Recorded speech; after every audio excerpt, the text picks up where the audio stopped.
किसी गांव में एक कुम्हार और उसकी पत्नी रहते थे। कुम्हार अपना घर चलाने के लिए मिट्टी के बर्तन बनाता और बेचता था, जिससे उसके परिवार का जीवन यापन होता था।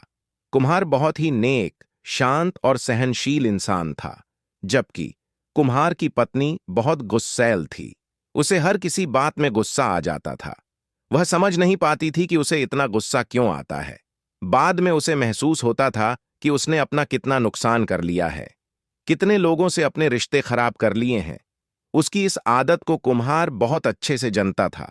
एक बार कुम्हार घड़ा बना रहा था, तभी कुम्हार की पत्नी अपने पति से बोली, देखो, मुझे हर बात बात में गुस्सा आ जाता है, जिसे आप समझ जाते हो, लेकिन कोई और नहीं समझ सकता कि यह मेरी बीमारी है। यही वजह है कि आज मेरी पड़ोस की औरत से झगड़ा हो गया। आप ही कुछ करो, मेरे इस गुस्से का इलाज कराओ। अगली सुबह कुम्हार अपनी पत्नी को एक बहुत ही प्रसिद्ध वैद्य के पास लेकर गया।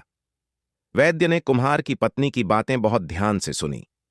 उसकी बातों को सुनकर वैद्य कुछ देर शांत होकर बैठ गया और सोचने लगा। तभी कुम्हार की पत्नी ने वैद्य से पूछ, क्या यह मेरी बीमारी ठीक नहीं हो सकती? आप कुछ बोल क्यों नहीं रहे हो? वैद्य ने कहा, ठीक इसी प्रकार की बीमारी मुझे भी थी, जिसकी दवा मैं कहीं से लाया था। मैं उसी दवा के बारे में सोच रहा था कि वह दवा कहाँ रखी है। वैद्य उठकर अपने घर में जाता है और कुछ समय बाद दवा की पुड़िया के साथ घर से बाहर निकलता है। कुम्हार की पत्नी को दवा देते हुए बोलता है कि यह कुछ दवाएं हैं, जिसे आपको जब भी गुस्सा आए इस दवा को मुंह में रखकर चूसना है। ध्यान रहे, इसे चबाना नहीं है, सिर्फ चूसते रहना है। एक सप्ताह बाद कुम्हार और उसकी पत्नी वैद्य के पास फिर से आए। कुम्हार की पत्नी वैद्य के चरणों में गिर गई।